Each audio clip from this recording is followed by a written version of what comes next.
Yeah, so some of us go into space because it's a passion, and then other of us go into aviation because we didn't go into space. Yeah, well, maybe. There's a certain requirement of the atmosphere. You guys also knew what it was when you signed up, so we're also doing this. Thank you, Scarlett. Sorry. It's good to see you. Well, yeah. So Alex maybe need no introduction. At least he can do it himself. But a friend who's a commercially rated multi-engine pilot, building and a longtime software engineer, who is now building FlyShirley. FlyShirley is sort of it's probably a kind of think like in Lex in the cockpit, but like a much better superset of that, and trained built for general aviation.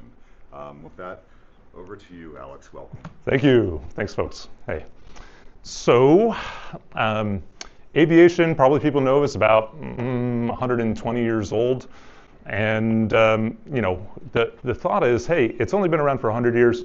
It's probably going to look very different in another 100 years. Maybe 20 years is going to look very different. 5 years, probably very different. There's already this convergence of AI and connectivity that's enabled a lot of really interesting autonomy applications. So for instance, you've got Waymo. And Waymo's really interesting because essentially they deal with all the risk management remotely.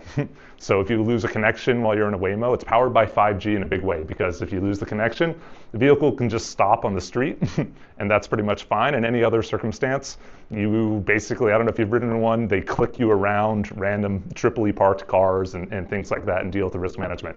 In aviation, it's a little bit different. So you can't exactly, there's been a tremendous amount of really good companies that have been building full flight autonomy systems. And so I used to work at Merlin Labs and run the flight simulation team there. And so basically they have whole systems that can do the taxiing, the takeoff, the cruise, and the landing. And those are really awesome capabilities and skills. They're powered by remote links that if you look at for instance, the Global Hawk, they have the similar system, but they have things that if you lose connection for too long, then we actually have to go do a self-termination of the system and spiral down onto a mountaintop. They lost a lot of vehicles due to malfunctions and lost links. It's a very expensive thing, and it's not something that you are willing to do for risking extremely valuable property or people. And so what we're working on at FlyShirley is a general flight intelligence. We're starting we're starting with this idea that, hey, if we can train people to fly, we can train Shirley to be able to fly an airplane also. And so we've gone and the first thing that we're building is going to be something people would think is pretty obvious here. We're building a co-pilot for pilots to begin with. So that's pretty intuitive. And so what we've started with here is that sort of training capability, and so basically, I think, Keenan, is this queued up here for the one slide or the video or whatever? Should be able to just hit next. Yeah. And is this from the spot, or is this just an embed here? That's an embed. Okay. Okay, I got it. Let me advance the slide. Sure, yeah. I think it'll play the video. Okay, we're gonna go to much farther in the video.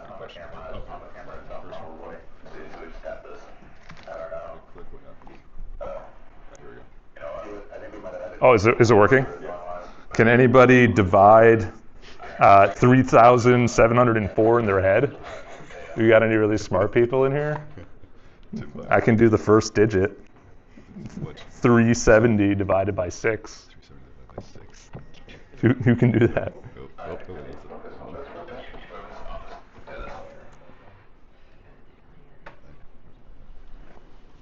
Anybody want to work on that? Basically, We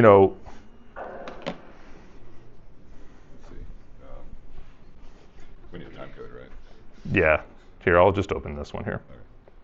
So that's going to be 1 hour, 1 minute, and 46.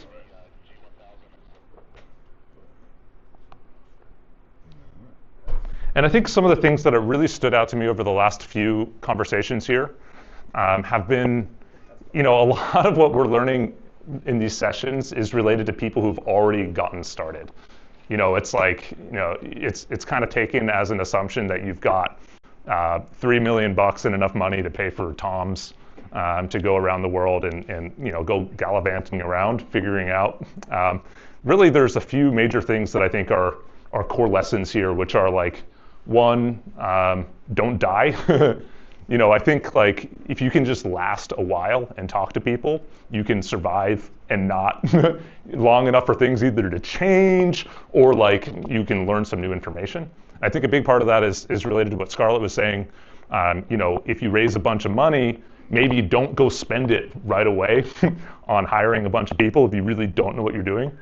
I think there's a bunch of different kind of outcomes that can happen, and then we'll talk about some of this and some of the things that we learned, because I'm really passionate about that. I think it's really fun, and I bet there's a couple of the people out here too who enjoy it.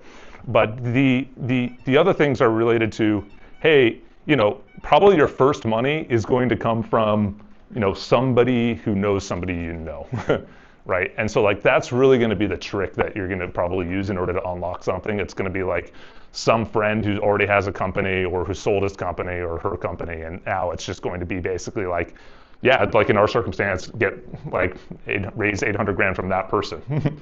You might talk to 100 different VCs or 50 different VCs, and probably the one who's going to give you a little bit of dough is going to be the one who, just knows somebody who or maybe has some sort of relationship like that. And then really the trick is to like, how do you not blow that opportunity?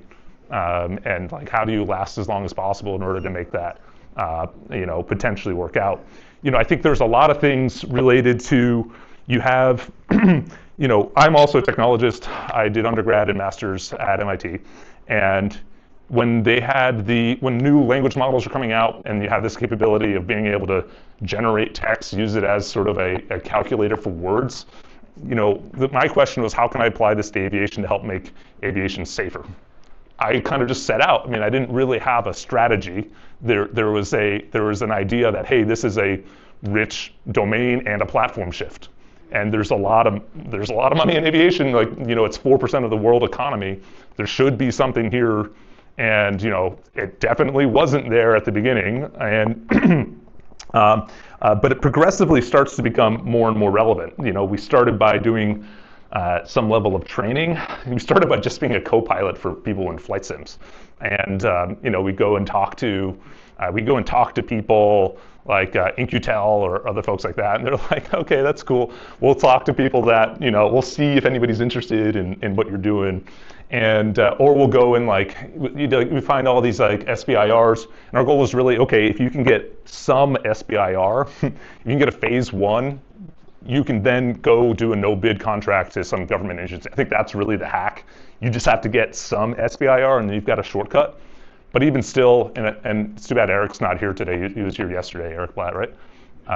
And he's doing a lot of work to make it so that companies of our size can really actually be able to get SBIRs and not just have them milled out to big companies that all they do is submit SBIRs. It's really disheartening to get some sort of response back. Be like, oh, you didn't do this criteria, that's why you weren't selected. Whereas companies that are literally not going to do the thing that they're bidding on do get it because they know how to say the thing. And so you're just wasting so much time because you can't amortize it across your team. So you're just basically hosed.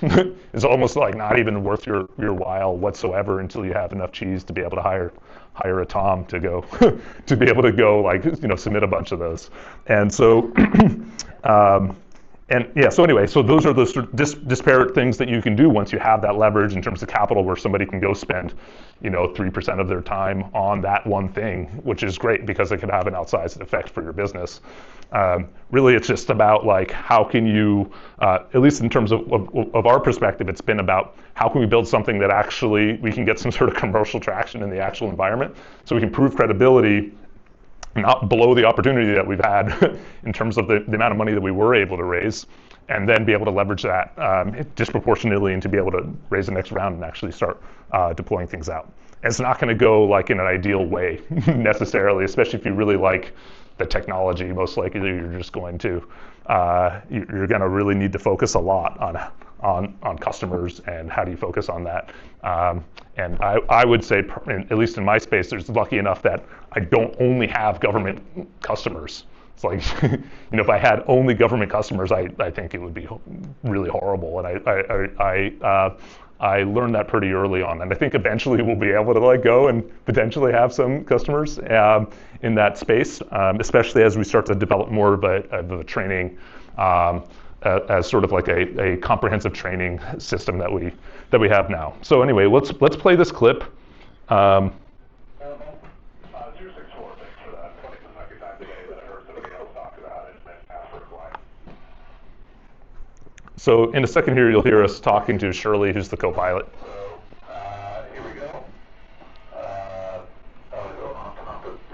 It's a little bit early in the clip, but we'll talk to it. Here we are. I'm wondering, actually, this is supposed to be a 3D.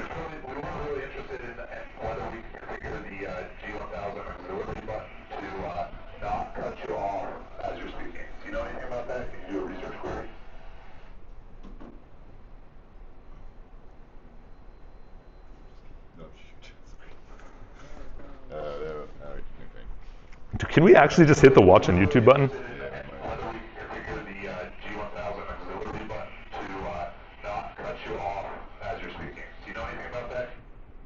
Okay, there we go. Sorry, folks.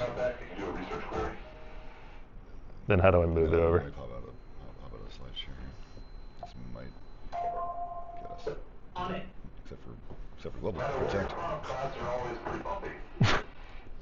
Very insightful things said in cockpits here. This is pretty cool. We use this exact camera for doing live streaming. It's a pretty good example of what's possible now. We have Starlink in the back there. My co-founder Joe is making coffee. You might wonder what he's up to. Kind of looks like he's rolling a fat one, but he's not. He's making coffee. I think he's the first person to make an AeroPress espresso and also a pour over in a single engine aircraft. And we went and featured, it's pretty sweet. You did all three, it's the trifecta. So this is, if you like coffees, like and subscribe to the channel. You'd also be surprised how hard it is to get attention for stuff that's even pretty cool. If you're wondering why automated speech recognition models will if there's quiet and what they transcribe is just like and subscribe, it's because if you don't say that, nobody likes or subscribes to your channel, and that's actually pretty important. Okay, so what we're going to see here is how Shirley is actually helping us here in the cockpit to be able to figure something out. And the issues with actually being able to run this sort of thing in flight are related. There's a ton of problems. It's can you get speech to text to work reliably in the cockpit? Can you handle degraded modes if you don't have internet? Can you actually maintain that sort of reliability question? It works a lot better in a flight simulator, of course, but that's an entirely different environment. The offline models, LLMs, just aren't good if they're open source and just are running locally. And this is a pretty messy cockpit, so we apologize for we had to prop up the Starlink with boxes in the back window because the suction cups weren't working. But the advantages of having something like this are that you have unlimited short-term memory at your fingertips. Basically, it basically remembers everything that it heard during your flight, and also that, it's really good at doing research. So we were able to figure out questions hey, how do we get you to be able to speak over how do you get to be able to speak over radio, air traffic control while we're actually flying? And so what we did was an air tour in order to one, be able to demonstrate that, hey, we're not just a sim product. We actually are moving into an in-flight environment. And then two, be able to basically have some cool videos to put on our website, because when you go to try to raise some money, people want to see some cool videos on your website. So there's that's actually a pretty big reason, right? Okay. And Alex, flying cross country, in the Midwest, live streaming, which is just, yep. Just to reinforce that point, that very recently, Yeah, that was last week. This is 1 week ago, so it's kind of hot off the press. Let's see. Just keep going and volume. This is volume.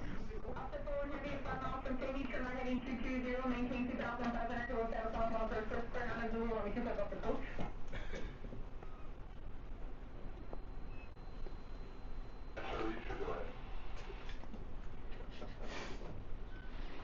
Yeah, doesn't it look great? It really looks like he's rolling up. Hold the MKR mute button for 3 seconds. That's Shirley. Gentlemen, 5267 Victor, contact block in place on 127.37. 2737. Alpha 4 Heavy, contact on 127.57. Visit 977, clear direct Dell, contact Chicago Center on 123.2.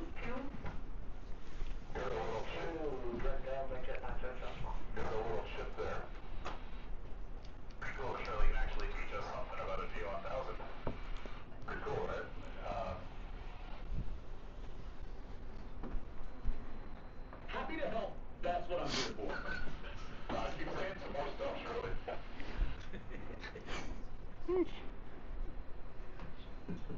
Rob, Keep talking. radio from cutting me off mid-sentence. One beat means it's muting music and plays through. Worth a try. Okay, let's try it again. Shirley. 01264, traffic 12 o'clock downtown miles, opposite direction, altitude indicates 11,500. Looking 064, thank you. And this is the moment that we're waiting for. 11,000, you said 064. Number 064, that's what it indicates, but it's not a verified altitude. Oh, copy, 064, thank you. District 774, cross Adele cross 60 at or above 2,900, cleared on a Zulu and 2 off the coast. Could you turn on closed captioning? Sure. Thank you. I'm old. This is almost over though. And go ahead again. You can see how slowly it's responding also, right? It's like absolutely glacial. 774 is able to maintain at least 210 knots without a hub forward. Anyway, we're very excited because we've just finally learned from Shirley how to get. Continue to hang out while other people are talking. And the new push-to-talk system allows it to prioritize speaking over others when we engage you to do We can pause it. If you do say Shirley, Shirley will stop. Anyway, so that's a little clip. Yeah, I mean, probably first AI Copilot in flight. But what we learned there is here's now the opportunity. It's pretty rough, but you can see that when we have a next generation system, now we go out and say, hey, what are we actually going to buy with your money? We're actually going to go build there's now progressively audio to audio models that can totally skip the text to speech phase. And so if we can go audio to audio, we'd be able to have sort of a very natural dynamic in the cockpit where somebody starts to say your call sign, the AI waits to hear the call sign before proceeding. And while also having this sort of high level of intelligence on the back end. So that's the general gist of what we're doing with the company. We have a whole bunch of content related to teaching people how to fly. We've got a whole flight training curriculum that we do in partnership with Sporty's, who's a major flight training provider. And then what we do is we go and use those as evaluations in order to teach Shirley to fly, building a bunch of little things in order, and I'll call on you in a second, Eric, building a lot of little things in order to be able to empower people to do better in the cockpit, ultimately going to leverage that for decision support tools, be able to scale out one-to-many people. If you have a remote piloting operation, we'll be able to have Shirley be able to give you a direction in terms of, okay, here's what I would recommend in this circumstance, approved by the pilot. It's a bring along device that runs on the iPad, so you don't have the regulatory issue of an installed component. And then ultimately we could see it as a risk manager inside the cockpit, using a tremendous amount of data that we develop, both by having a lot of home simmers and people using it that way, as well as people flying with flight tracks and being willing to donate them to being able to learn. So that's the current plan. When we started out with the pitch deck, you look at your previous pitch deck and you're like, wow, that looks real different than what we're thinking about it right now, which is fine. Yeah, so that's the gist. Cool. I think put it out to the audience. Anything you folks want to know? Okay, great. Eric, you were first. You were raising your hand before I was done. No, this is. Can you hear me? I'll just repeat your question. Okay. No, this is really cool. I'm in my 17th hour of training as a private pilot. Sweet. So this would be super cool. Where does it take information? Does it take information from your own flight, like cameras and altitude and things like that? So you have to install a suite of sensors as well, or is it mostly buoys? Yeah, right now you just like plug, if you want it to hear the audio interface on your airplane, you just plug an adapter in and then you plug that into your iPad. Then you connect it also to your headset, or to you and your buddy's headset. So it's getting that. We also can connect and grab the AHRs out of the airplane. If you're interested in using it, we're about to release a version that just gives you transcripts while you're flying. So if that's useful for you, let me know. So it'll start with transcripts, and when you get on the ground, it'll upload it to your logbook, and then you can use that in order to set up. We have like a challenge generator, so we can like generate specific training for you in the sim. So anyway, let me know. All right, so I'm gonna go over here first, and then I'll come back to you, Julie. Aiden? I have a legitimate question, but first Yeah. I want to know, is that an airplane reference? Yes, yeah, it is. Yeah. So in terms of, you mentioned that people have donated their flight logs, has it incorporated anything about near misses or potential accidents in terms of instigating some kind of risk management learning into the software yet? Yeah, what's cool is that the NTSB data is all open source, and so you can look at the close misses, and then again we have this like generator that we can use to automatically go generate scenarios. That's going to be one of our next things after our next round, is we do reinforcement learning to hopefully teach Shirley through these things. We're trying to figure out the right balance between like, hey, you're donating your flight log, but you also want some privacy. So we're not going to do it by default. But yeah, anyway, yeah, thanks for asking. Hey. Awesome airplane movie reference. Thanks, Shirley, Mr. Jogi. Going to intersect would be fully compatible with FAA's upgrades to the air traffic control system. Yeah, how is it going to be compatible with the FAA? Upgrades to the air traffic control system. I think it's going to be compatible because you just have, for one, they have reverse compatibility with everything. They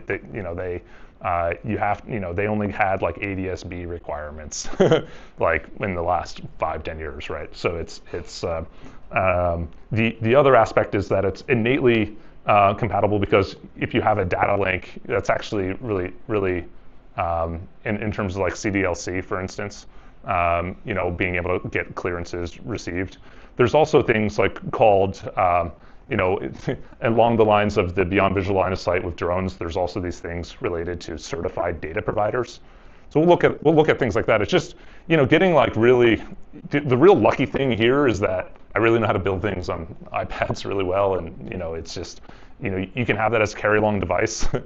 The biggest thing that we're doing is having sort of a degradable situation where basically if you have really good internet, like Starlink all the time, you can get really awesome sounding voice and really good transcriptions. But if you're not connected to very good internet, like if you're flying in a small airplane, a lot of times you have like, I don't know, edge network or something like that, which is like fine for sending text messages, but it's also great for sending the sort of things that LLMs would have. Let's talk afterwards. Let me get to Jolly over here first. Yeah, thank you. Question. So, are you trying to go into commercial and private sector as well? Yep, it's just harder. Yeah. What would you say is the barrier to trying to get into it? Yeah, so risk management, a different sort of risk management, right, than the one we're trying to adopt. People are actually more open to it in training, and so and then a lot in commercial. There's a lot of pilots unions. So it's one of our angles is also looking at commuters who are like basically hauling trash between places, like going doing it, like doing the, I'm not going to name any particular routes now that I've said that, but people who are flying in these very clapped out like beach, like 90 whatever aircraft, and flying into icing conditions by themselves. This is like probably a pretty good opportunity. Yeah, it's scary. Yeah. So are you typically small? Because I was thinking something like yours, like Airbus, those big companies would love to do innovation and collaboration, right? Yeah. That's one way to kind of get through, get in the door. It's hard to get in, but Yeah, that's great. It's just not a great use of time at our size, right? It's just like they can't, like, we don't have the ability to like schmooze with them long enough to like make it worthwhile, and the time frames are too long because they don't work as, you know, as many hours as we do, for instance. And we have places that seem like we could, you know, raise a little bit, you know, be able to get a little traction and then be able to raise some money. It's just really hard to do something like that unless we have like a partner in the university, for instance, which we have some leads on. Don't get me wrong, but it's just, you know, if we can go and sell directly to people, yeah, yeah. Let's chat, yeah, please. It's good to see you again. Yeah. See you again.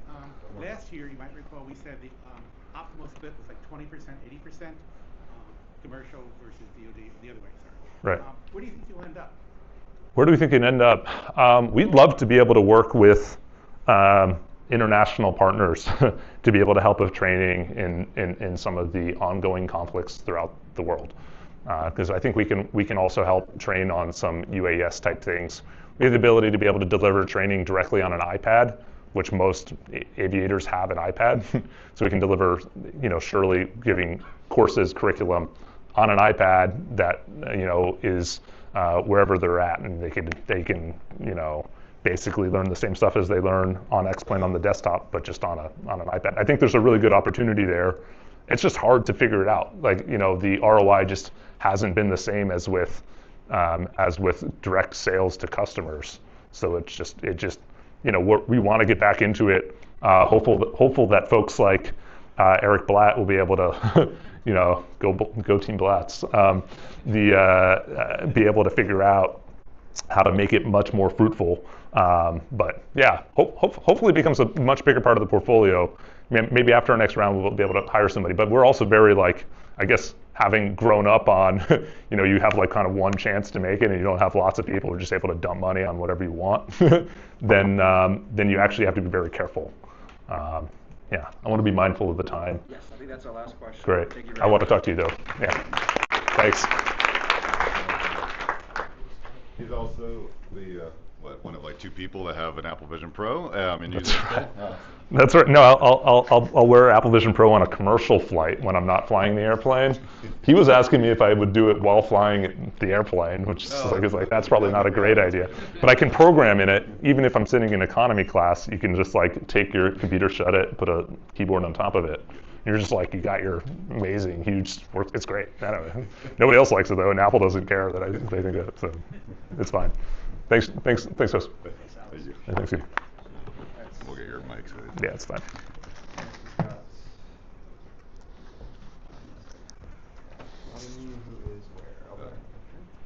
There you go. So, thank you so much. Yeah, thanks, Jay. That was a lot of fun.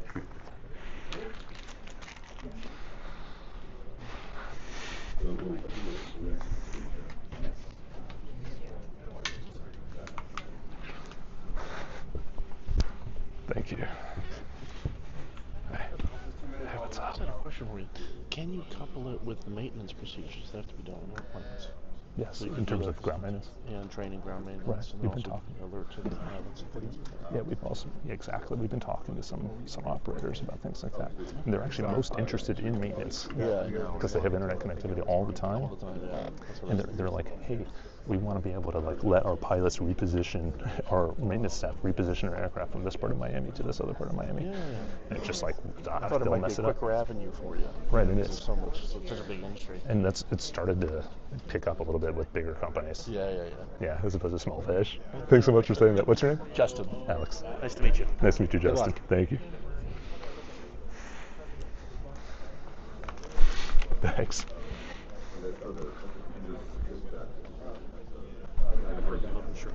No, I appreciate it. Hey. Terran Adventures. I want to talk to you about NavAir and the T-45 upgrade program. Cool. NavAir, that program for training is one of the biggest expense lines in the Navy Naval Air Command budget. Oh, wow. If you could not put a dent in that fucking budget with this, I would love to be able you're to. off to the races. But you hear what I'm saying, right? Yeah. It's freaking hard to be able to just get into something like that. So we have pathways. Do you? Yes. Okay. Are you around tomorrow morning? I will be briefly. Yeah. Okay. I'll grab a cup of coffee or something. If you want. Awesome. Yeah. All right. Thanks. Congrats again. Appreciate it. Yeah.